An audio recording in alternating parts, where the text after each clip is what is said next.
আমার বন্ধুগণ, আমার ভাইয়েরা, হঠাৎ করে বেলাল রাদিয়াল্লাহু তাআলা আনহু রাতের অন্ধকারে বলতেছে, হাইয়া আলাল জিহাদ, হাইয়া আলাল জিহাদ। আল্লাহর নবীর মুহাব্বতের কোন আশিক বান্দা বান্দি যদি উম্মতেরা থেকে থাকে, মসজিদের নববীর সামনে তোমরা উপস্থিত হয়ে যাও।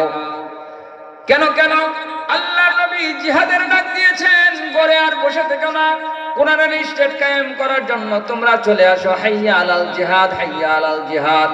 হঠাৎ করে একজন মহিলা 6 বছরের একটি শিশু বাচ্চা নিয়ে ঘুম আসতেছে। হঠাৎ করে তার মনের ভিতর বলছে, বেলাল এতদিন আযান দিতেন হাইয়া আলাস সালাহ, হাইয়া আলাল ফালাহ, আজকে কেন হাইয়া আলাল জিহাদ বলে, হাইয়া আলাল জিহাদ বলে? ওই মহিলা কান পেতে শুনলেন, ক্লিয়ার হলেন, নবীজি জিহাদের ডাক দিয়েছেন। ও জিহাদের সংবাদ শোনার পরে ওই মা দুকরে দুকরে কাঁদতেছে একা একা। মায়ের কান্নার আওয়াজ শোনার পর ওই শিশু বাচ্চার ঘুম ভেঙে গিয়েছে। বললেন, মা তুমি কেন কাঁদো? বললে, বাবারে আমার কাঁদার কারণ তুমি জানবে নাকি? জেনেও তুমি বুঝেও তুমি কিছু বুঝবে না, তুমি কিছু করতে পারবে না। বাচ্চা বললেন, মা তুমি বলেই দেখো, আমি বুঝি না বুঝি পরের অপশন তুমি আগে বলো। মা বলতেছে, বাবারে তোমার বাবা বদরের প্রান্তরে শহীদ হয়েছে, আমি শহীদের স্ত্রী, কিন্তু আমার দিলে তামান্না ছিল আমি শহীদের মা হব অথবা মুজাহিদের মা হব, কোনোটাই আশা আমার পূরণ হলো না।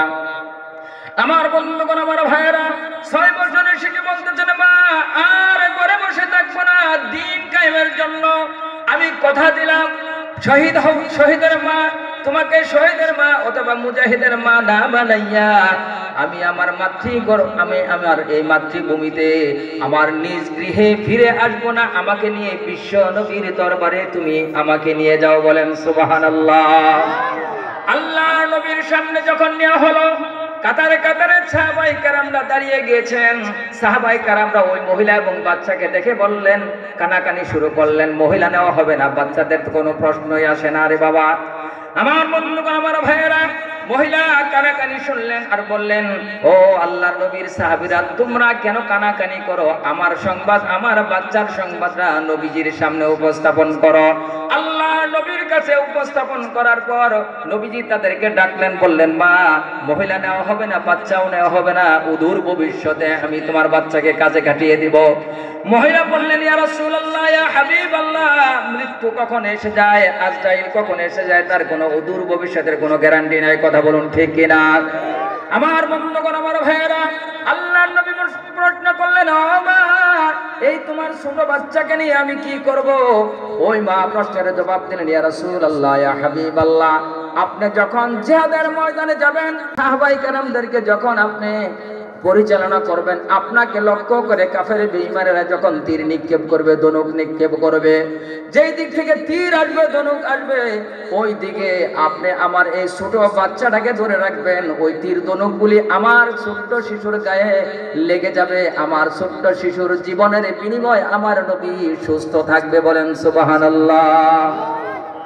নবীজি না করলেন, মানলেন না, পাঠিয়ে দিলেন। রাস্তা দিয়ে যাচ্ছে আর মা দুকরে দুকরে কান্না করতেছে। হঠাৎ করে ওই ছোট শিশু বললেন, মা চলো সেকেন্ড টাইম যাই, আবার নবীজিকে আমি শিশু প্রশ্ন করব। আল্লাহু আকবার কি বলা যাবে? জোরে বলেন আল্লাহু আকবার। আরে এত বড় দুঃসাহস, তুমি নবীজিকে প্রশ্ন করবে? হ্যাঁ মা চলে যাই। নবীজির সামনে গিয়ে ছোট বাচ্চা বলতেছে, ইয়া রাসূলুল্লাহ, ইয়া হাবিবাল্লাহ, আপনি যদি অনুমতি দেন আমি একটি কথা উপস্থাপন করব। নবীজি অনুমতি দিলেন। ওগো রাসূল, আমার মা যখন চুলায় আগুন ধরায় প্রজ্বলিত করে যখন রান্না করে, বড় বড় লাকড়ি আগে দেয় না, ছোট ছোট লাকড়িগুলি আগে দেয়। কথা বলুন ঠিক কিনা? ছোট ছোট লাকড়িগুলি দেওয়ার কারণে আগুন প্রজ্বলিত হয় বেশি, তীব্রতা হয় বেশি। ওগো নবীজি, এই যদি হয় আগুনের অবস্থা, আবু বকর জিহাদের ময়দানে আবু বকরকে পড়ে দেন, ওমরকে পড়ে দেন, হামজাকে পড়ে দেন, আব্বাসকে পড়ে দেন, আমার মতো ছোট শিশুকে জিহাদের ময়দানে পাঠিয়ে দেন। কোরআনের জন্য, আল্লাহর জন্য, আপনার জন্য আমার জীবনটাকে শহীদ করে সর্বপ্রথম জিহাদের ময়দানে আমি সর্বপ্রথম আগুনটাকে আগে জ্বালাইয়া দেই। বলেন সুবহানাল্লাহ। আল্লাহু আকবার।